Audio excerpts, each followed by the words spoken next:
Bab 4. Melawan kemiskinan hati. Kios bekas gudang beras itu kini tak lagi berbau apek. Aroma vanila, lelehan coklat Belgia, dan harum butter Wisman yang menguar dari oven gas baruku telah menyulap tempat ini menjadi surga kecil. Namun, pagi ini, ada aroma lain yang mendominasi indera penciumanku. Aroma kemewahan. Di hadapanku, di atas meja kerja yang terbuat dari kayu jati bekas, tergeletak sebuah kotak paket berwarna gold yang baru saja diantar kurir instan, tentu saja atas nama samaran. Dengan tangan gemetar karena antusias, aku membuka segel plastiknya. Satu set rangkaian skincare dari brand internasional ternama. Toner, serum, krim pagi, krim malam, hingga eye cream. Harganya, Rp3.500.000. Setara dengan 70 minggu uang belanja yang diberikan Mas Rangga. Gila kamu, Arini, gumamku pada diri sendiri sambil mengelus botol kaca serum yang terasa dingin dan berat di telapak tangan. Dulu boro-boro beli serum, beli sabun cuci muka di minimarket saja harus nunggu diskon tanggal tua. Aku berjalan menuju cermin kecil yang kugantung di dinding kios. Pantulan wajahku terlihat di sana. Kulit sawo matang yang kusam, pori-pori besar di sekitar hidung, dan lingkaran hitam di bawah mata yang menjadi saksi bisu betapa seringnya aku menangis di sepertiga malam. Aku menuangkan 3 tetes serum ke telapak tangan. Teksturnya kental, bening, dan berbau sangat harum, bau uang. Perlahan, ku tepuk-tepuk cairan mahal itu ke wajahku. Rasanya sejuk, meresap hingga ke dalam pori-pori, seolah memberi minum pada tanah tandus yang selama ini kekeringan. Minumlah, kulitku. Kamu berhak bahagia. Kamu berhak bersinar, bisikku lirih. Setelah ritual pagi itu selesai, aku kembali mengenakan daster lusuhku dan menutupi wajahku dengan masker kain. Aku harus kembali ke rumah sebelum matahari meninggi. Namun sebelum itu, ponsel rahasiaku bergetar. Pesan dari Sarah. Sarah, Rin. Tebak siapa yang baru aja transfer lunas buat orderan 6 toples cookies harga baru. Jantungku berdesir. Aku sudah bisa menebaknya, tapi aku ingin membacanya langsung. Aku, siapa? Sarah, Rangga Pratama. Alamat pengiriman, Jalan Kenangan No. 45. Rumah kamu, Rin. Gila, dia beneran beli walau harganya udah naik jadi 95.000 per toples. Total transfer sama ongkir instan jadi 600.000 lebih. Aku tertawa. Tawa yang lepas dan renyah, memantul di dinding-dinding kios. Rp600.000. Mas Rangga baru saja mentransfer uang Rp600.000 untuk membeli kue buatan istrinya sendiri. Padahal semalam, dia memaki-maki saat aku minta tambah uang belanja 10.000 perak. Dasar lelaki gengsi, cibirku. Giliran buat pamer ke tamu atau manjain lidah sendiri, uang segitu nggak ada artinya. Tapi giliran buat nutrisi istri, pelitnya minta ampun. Aku, proses, SAR. Kirim pakai kurir instan jam 4 sore nanti pas dia udah pulang kerja. Pastiin packingnya yang paling mewah. Kasih kartu ucapan, for exclusive people only. Biar egonya makin terbang. Sarah, siap, bos. Asli, ini plot twist paling membagongkan yang pernah gue tahu.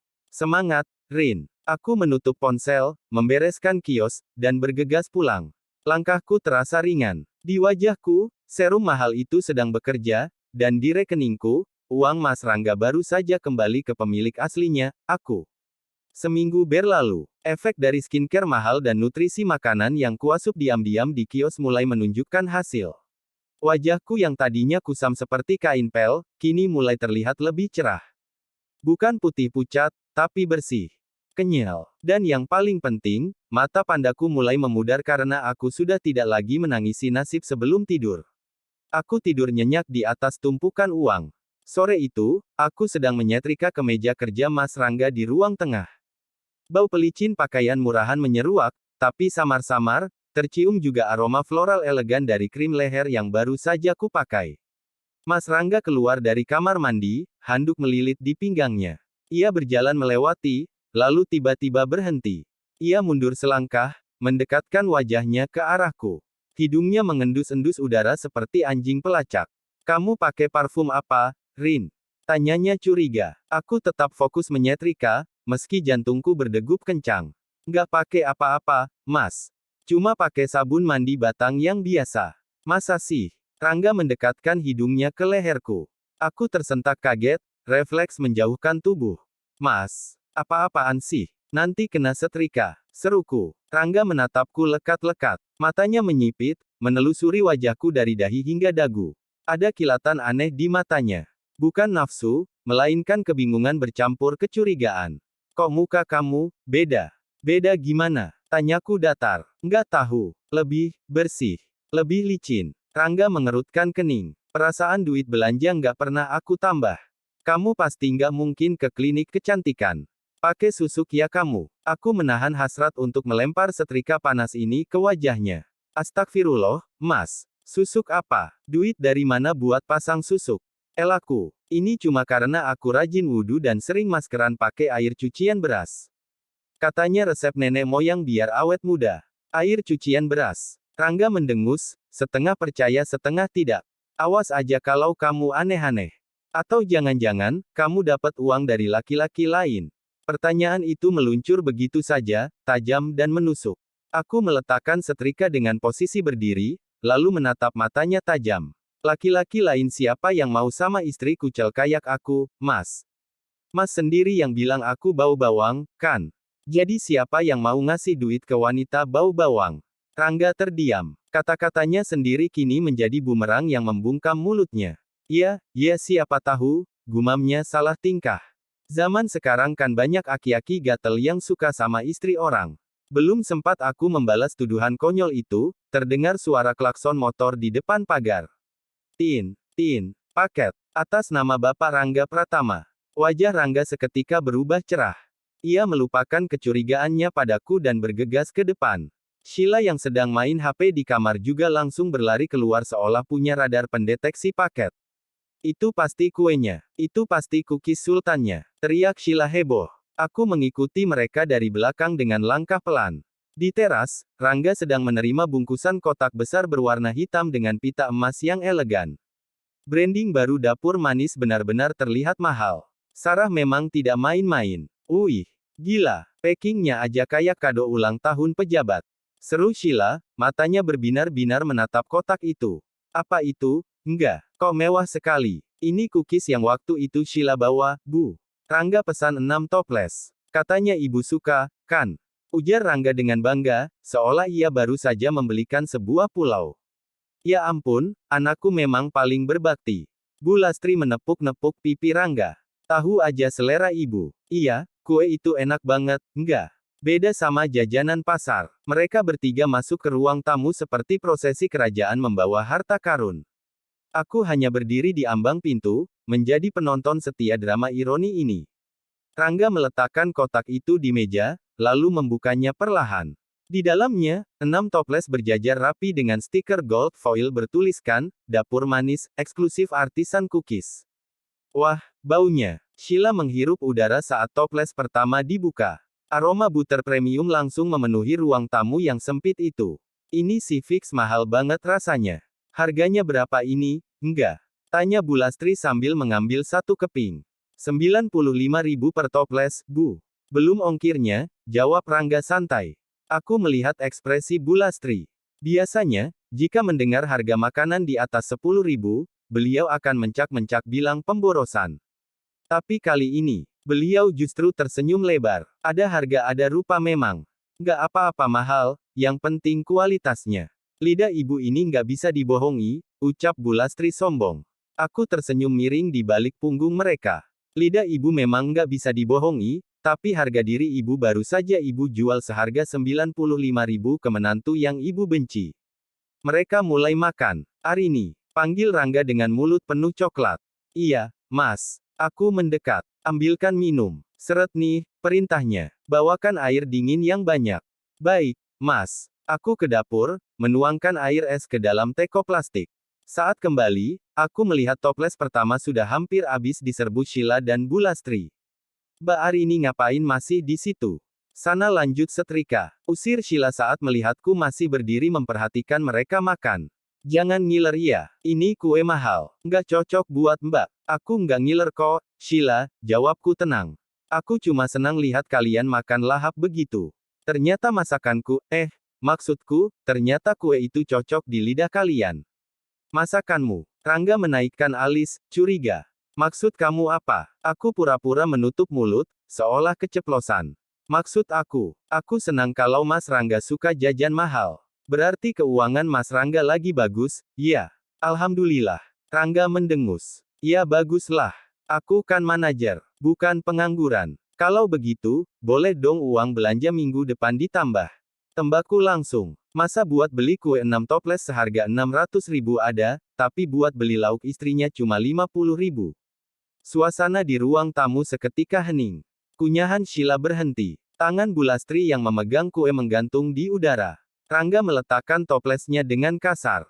Wajah nikmatnya berubah menjadi wajah garang. Kamu ini ya, nggak bisa lihat suami senang sedikit hah. Bentaknya. Baru juga aku duduk, baru juga aku nikmatin hasil keringatku, kamu sudah nodong duit. Dasar mata duitan. Bukan mata duitan, Mas. Tapi realistis, jawabku berani. Aku cuma minta keadilan. Kue itu, benda mati, Mas. Dimakan sekali, habis, jadi kotoran. Sementara aku istrimu, manusia hidup yang melayanimu tiap hari. Masa hargaku lebih murah dari satu toples kue? Belum lagi, dari tadi token listrik berteriak minta diisi. Arini, Bu Lastri ikut berteriak. Lancang sekali mulutmu membanding-bandingkan rezeki suami. Kalau Rangga mau beli kue, itu hak dia. Itu uang dia. Kamu sebagai istri harusnya bersyukur masih dikasih atap buat berteduh. Betul tuh. Timpal Sheila. Lagian Mbak Arini nggak pantas makan kue ini. Lihat tuh muka Mbak, berminyak, kucel. Kue ini tuh estetik, cocoknya dimakan sama orang yang good looking kayak kita. Kalau Mbak yang makan, malah nurunin brand image kuenya. Sakit. Kalimat Sheila barusan benar-benar menamparkan ulu hatiku. Namun, alih-alih menangis, aku justru tertawa. Awalnya pelan, lalu makin keras. Hahaha. Mereka bertiga menatapku ngeri. Mungkin mereka pikir aku sudah gila karena tekanan batin. Kenapa kamu ketawa? Kesurupan. Tanya Rangga mundur sedikit. Enggak, Mas. Lucu aja, aku menyeka sudut mataku yang berair karena tawa. Kalian bilang kue itu estetik. Cocok buat orang good looking. Maksud lo apa sih, Mbak? Sheila berdiri, menantang. Enggak ada, aku mengangkat bahu, menghentikan tawaku secara tiba-tiba. Wajahku berubah dingin. Nikmati saja kuenya. Habiskan. Jangan sampai ada sisa. Karena itu dibuat dengan cinta yang sangat besar, cinta pada uang kalian. Aku berbalik badan dan kembali ke tempat setrikaan. Di belakangku, Rangga bergumam kesal. Dasar istri gila. Stres dia lama-lama di rumah. Iya, Mas. Jangan didengerin. Paling dia iri nggak kita kasih, hibur Sheila. Mereka kembali makan, meski atmosfernya sudah tidak seenak tadi. Suara alarm meteran listrik itu berbunyi nyaring, memecah kecanggungan yang baru saja terjadi. Nadanya konstan, mengganggu, dan memekakkan telinga. Persis seperti teriakan minta tolong yang tak pernah digubris. Rangga mendecak kesal. Ia menutup telinganya dengan satu tangan sambil terus mengunyah kue soft cookies premium seharga 95.000 itu. Arini, itu token listrik berisik banget. Isi sana. Perintah Rangga tanpa menoleh. Aku tetap menggosok lengan kemeja Rangga. Nggak ada uang, Mas. Uang 50.000 jatah minggu ini sudah habis buat beli beras sama telur 2 hari lalu. Sisa 1.000 perak di dompet. Ya ampun. Masalah token 20.000 aja harus lapor aku. Rangga melotot. Kamu tuh istri macam apa sih? Nggak punya inisiatif sama sekali. Masa token bunyi nunggu aku pulang dulu? Lo, inisiatif pakai apa, Mas? Pakai daun. Balasku tenang. Kan Mas sendiri yang bilang aku nggak boleh hutang di warung. Jadi ya aku nunggu Mas kasih uang. Halah. Alasan. Rangga merogoh saku celananya dengan kasar, mengeluarkan selembar uang 20.000 yang sudah lecek. Ia melemparnya ke lantai, tepat di dekat kakiku. Nih. Beli sana. Dasar benalu. Aku menatap uang 20.000 yang tergeletak di lantai itu. Harga diriku rasanya ikut terinjak. Dulu, mungkin aku akan menangis sambil memungutnya. Tapi sekarang, aku membungkuk perlahan, memungut uang itu bukan dengan rasa hina, tapi dengan rasa kasihan. Kasihan pada lelaki di depanku yang merasa dirinya raja, padahal ia sedang menggali kuburnya sendiri. Terima kasih, Mas, ucapku datar. Aku berjalan keluar rumah, menuju konter pulsa di depan gang. Di jalan, aku berpapasan dengan tetangga yang sedang menyapu. Mbak Arini. Tumben sore-sore keluar. Mau kemana? Sapa Bu Tejo ramah. Beli token listrik, Bu. Sudah bunyi dari tadi, jawabku sopan. Oalah, kirain mau ambil paketan lagi. Tadi saya lihat ada kurir nganter paket besar banget ke rumah. Mas Rangga iya yang belanja. Wah, sukses ya suaminya, Mbak. Sering banget belanja online sekarang, puji Bu Tejo polos. Aku tersenyum tipis. Iya, Bu. Mas Rangga memang sukses. Sukses menghabiskan uang untuk dirinya sendiri. Bu Tejo tampak bingung dengan jawabanku, tapi aku sudah berlalu sebelum ia sempat bertanya lebih lanjut. Sesampainya di rumah, aku mengisi token itu. Suara tit-tit-tit yang menyebalkan itu akhirnya berhenti. Rumah kembali tenang, hanya terdengar suara kunyahan renyah dari ruang tamu. Nah, gitu dong. Kan enak kalau nggak berisik, komentar Sheila. Mbak Arini, tolong buatin teh anget dong buat ibu. Seret nih abis makan manis-manis. Tehnya yang manis ya, gulanya banyakin. Sekalian buat aku, Rin. Kopi hitam. Airnya yang mendidih, jangan anget-anget kuku, tambah Rangga. Aku menghela napas panjang, meletakkan setrikaan yang sudah kumatikan. Aku berjalan ke dapur, mengambil teko aluminium penyok yang sudah setia menemaniku bertahun-tahun. Kuisi air keran, lalu kuletakkan di atas kompor. Ceklek, ceklek, kompor tidak menyala. Hanya ada bunyi pemantik api, tapi tidak ada semburan gas yang keluar. Aku mencoba lagi. Aku mengangkat tabung gas melon 3 kilo itu. Ringan, kosong melompong. Abis, gumamku. Aku kembali ke ruang tamu dengan tangan hampa. Mana tehnya? Kok lama banget? Tanya Bu Lastri tidak sabar. Gasnya abis, Bu. Nggak bisa masak air, jawabku lempeng. Ya belilah. Sergah Rangga. Tukang gas kan lewat depan rumah tiap sore. Uangnya mana, Mas? Tanyaku sambil menadahkan tangan. Kan tadi 20.000 sudah buat token listrik. Abis pas. Rangga membanting toples kue ke meja. Wajahnya merah padam. Minta lagi. Kamu ini beneran mau morotin aku ya hari ini? Mas, gas LPG 3 kilo itu harganya 22.000. Token listrik 20.000. Beras 1 liter 12.000. Telur setengah kilo 15.000. Total sudah 69.000. Itu baru kebutuhan dasar banget, belum sabun, belum bumbu, belum minyak goreng, jelasku merinci, menatap matanya tajam. Mas kasih aku 50.000 seminggu. Mas pikir 50.000 itu bisa beranak di dompetku? Cukup. Rangga berdiri, menunjuk wajahku. Kamu tuh ya, makin hari makin pinter ngitung. Dulu kamu nggak kayak gini. Dulu kamu nerimo. Dulu aku bodoh, Mas. Sekarang aku sadar, potongku cepat. Arini. Bu Lastri ikut berdiri, wajahnya masam. Kamu jangan ngelawan suami terus. Gas abis itu ya salah kamu. Harusnya kamu bisa hemat pemakaian gas. Masak tuh jangan lama-lama. Rebus air secukupnya aja. Bu, aku menoleh ke mertuaku. Saya masak air cuma buat Mas Rangga mandi air hangat dan buat kopi ibu tiap pagi. Saya mandi air dingin. Saya makan nasi dingin. Siapa yang boros gas di sini? Bu Lastri terdiam, kehabisan kata-kata. Jadi gimana, Mas? Mau minum teh manis dan kopi panas? Mana uang gasnya? Tagihku lagi. Rangga merogoh dompetnya dengan kasar. Ia membuka dompet kulit itu lebar-lebar, memperlihatkan isinya yang tebal dengan lembaran merah. Tapi ia malah mengambil selembar uang 5.000 rupiah dan melemparnya ke arahku. Nih, beli es batu aja di warung. Minum air es. Nggak usah sok-sokan minum anget kalau nggak mampu beli gas. Uang 5.000 itu melayang dan jatuh di atas karpet. Hening. Sheila menahan tawa, sementara Bu Lastri membuang muka. Aku menatap uang 5.000 itu.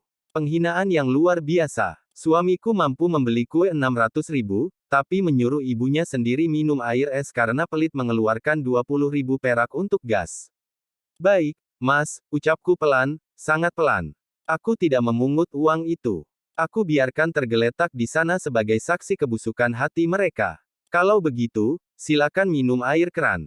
Karena es batu di warung harganya 1.000 perak per bungkus, dan aku nggak mau jalan kaki ke warung cuma buat dipermalukan lagi. Aku berbalik badan, meninggalkan mereka yang melongo.